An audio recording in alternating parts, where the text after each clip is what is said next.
ராகுல் காந்தி 36 இடங்கள் 2 மாநிலங்களவை சீட் கேட்ட நிலையில் திமுகவுக்குள் இது தொடர்பாக ஆலோசனை நடந்திருக்கிறது. 30 இடங்கள் 2 மாநிலங்களவை சீட் வரை செல்ல திமுக ஆலோசித்த நிலையில் இது தொடர்பாக கட்சிக்குள்ளேயே எதிர்குரல் எழுந்திருக்கிறது. காங்கிரசுக்கு 27 இடங்கள் 1 மாநிலங்களவை சீட்டுக்கு மேல் கொடுப்பது அதீதம் என்று திமுக நிர்வாகிகள் முதல்வரிடம் பேசியிருப்பதாக அறிவாலய வட்டாரத்திலிருந்து தகவல் வந்திருக்கிறது. காங்கிரஸ் அணுகுமுறையில் திமுக நிர்வாகிகள் அதிருப்தியில் இருப்பதாகவும் சொல்லப்படுகிறது. காங்கிரஸ் நிர்பந்தத்தால் திமுக நிர்வாகிகள் அதிருப்தியில் இருப்பதாக சொல்லப்படுகிறது. சட்டமன்றத்தில் 36 இடங்கள் 2 ராஜ்யசபை இடங்கள், உள்ளாட்சியில் 20 விழுக்காடு இடம். கடும் பேரத்தில் காங்கிரஸ் கட்சி உறுதியாக இருப்பதாக சொல்லப்படுகிறது. காங்கிரசினுடைய இந்த நிர்பந்தத்தால் திமுக நிர்வாகிகள் அதிருப்தியில் இருப்பதாக சொல்லப்படுகிறது.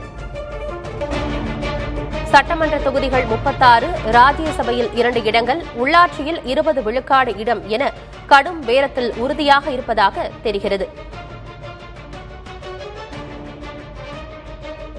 காங்கிரசினுடைய இந்த நிர்பந்தத்தால் திமுக நிர்வாகிகள் அதிருப்தியில் இருப்பதாக தெரிகிறது. 30 சட்டமன்ற தொகுதிகள் 2 ராஜ்யசபை இடங்கள் என முதலமைச்சர் மு.க.ஸ்டாலின் பரிசீலித்த நிலையில் காங்கிரசுக்கு 27 இடங்கள் 1 மாநிலங்களவை சீட்டுக்கு மேல் கொடுப்பது அதிகம் என திமுகவுக்குள் குரல் எழுந்திருக்கிறது. இது தொடர்பாக முதலமைச்சரிடம் அமைச்சர்களும் திமுக செயலர்களும் வலியுறுத்தியதாக தகவல் வெளியாகியிருக்கிறது. கூட்டணி முறிந்தால் காங்கிரஸ் கட்சியும் பிளவுறும். திமுக தலைமையோடு பேச்சில் காங்கிரஸில் ஒரு பிரிவினர் இருப்பதாகவும் சொல்லப்படுகிறது.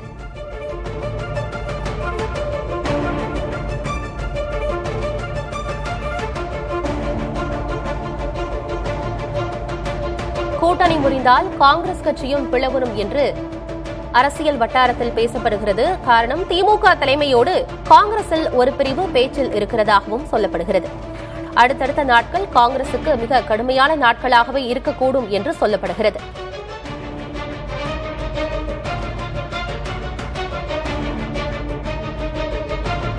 கூட்டணி முறிந்தால் காங்கிரஸ் கட்சியும் பிளவுறுமா? திமுக தலைமையோடு காங்கிரஸில் ஒரு பிரிவினர் பேச்சில் இருப்பதாக சொல்லப்படுகிறது. அடுத்தடுத்த நாட்கள் காங்கிரசுக்கு கடும் நாட்களாகவே இருக்கக்கூடும் என்று சொல்லப்படுகிறது. பேச்சு சுமூகம், கூட்டணி முடிவோ இழுபறி என்று தெரிகிறது. காங்கிரஸ் 36 தொகுதிகள் கேட்டிருக்கும் நிலையில் திமுக 26 சொல்லி அனுப்பியதாக தகவல் வெளியாகியிருக்கிறது. செய்தியாளர்களை ப. சிதம்பரம் தவிர்த்து சென்ற நிலையில் இது தொடர்பான அண்மை செய்தியை பார்க்கிறோம். முதல்வர் மு.க.ஸ்டாலின் ப. சிதம்பரம் இடையே 1 மணி நேரத்திற்கும் மேலாக பேச்சுவார்த்தை நடந்த நிலையில் பேச்சுவார்த்தை சுமூகம், கூட்டணி முடிவோ இழுபறி என்று தெரிகிறது. காங்கிரஸ் 36 கேட்டிருக்கிறது, திமுக 29 என்று சொல்லி அனுப்பியிருப்பதாக தெரிகிறது. பேச்சுவார்த்தை முடிந்த பிறகு செய்தியாளர்களை ப. சிதம்பரம் தவிர்த்து சென்றிருந்தார்.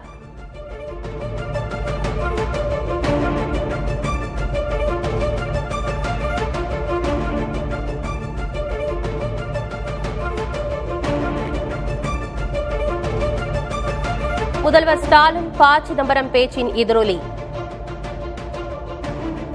25 ஏறிய திமுக, 36 இறங்கிய காங்கிரஸ். என்ன முடிவெடுக்கப் போகிறார் ராகுல் காந்தி என்ற எதிர்பார்ப்பு எழுந்திருக்கிறது.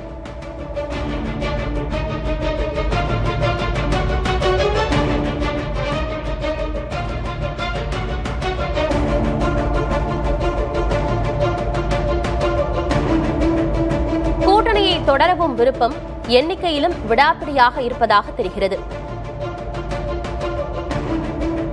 பேச்சுவார்த்தை சுமூகமாக நடந்திருக்கிறது, தொகுதி எண்ணிக்கையோ இழுபறியில் இருப்பதாக தெரிகிறது. முடிவு டெல்லி கையில் இருக்கும் நிலையில் ப. சிதம்பரம் புறப்பட்டிருக்கிறார்.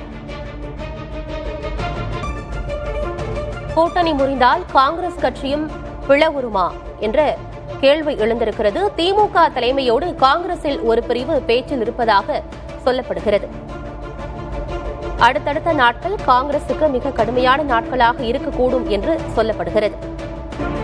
கூட்டணி முறிந்தால் காங்கிரஸ் கட்சியும் பிளவுறுமா என்ற கேள்வி எழுந்திருக்கிறது.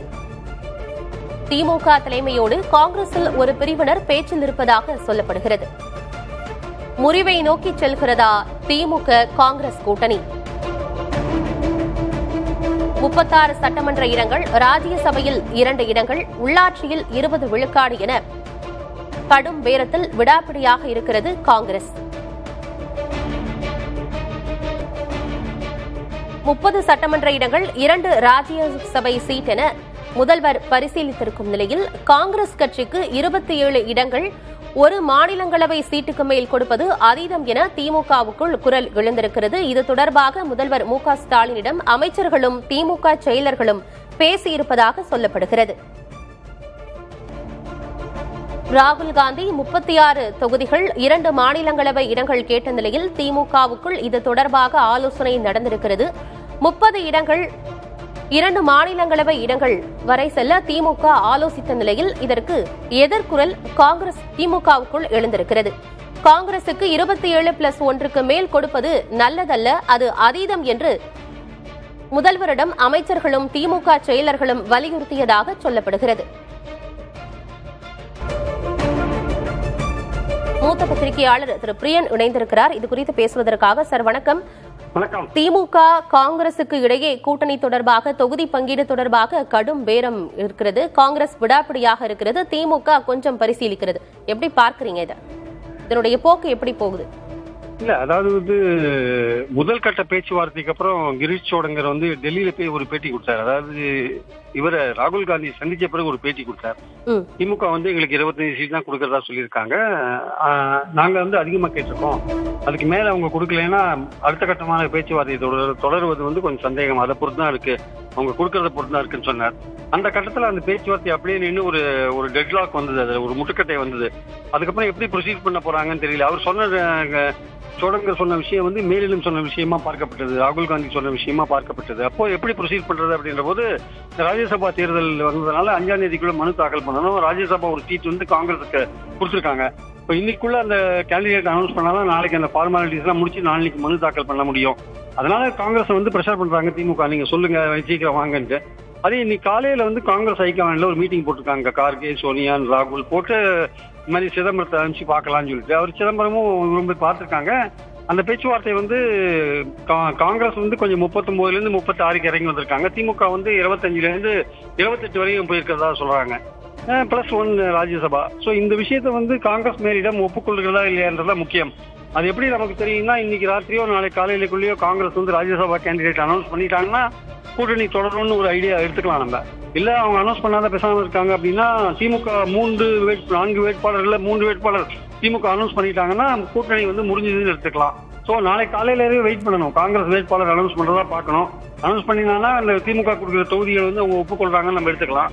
இல்லாட்டி கூட்டணி அவங்க ராஜ்யசபா கேண்டிடேட் அனௌன்ஸ் பண்ணலன்னா கூட்டணி முடிஞ்சதா நம்ம எடுத்துக்கலாம். ஆக்சுவலா இணைப்பில் கருத்துக்களை தெரிவித்ததுக்கு நன்றி திரு பிரியன்.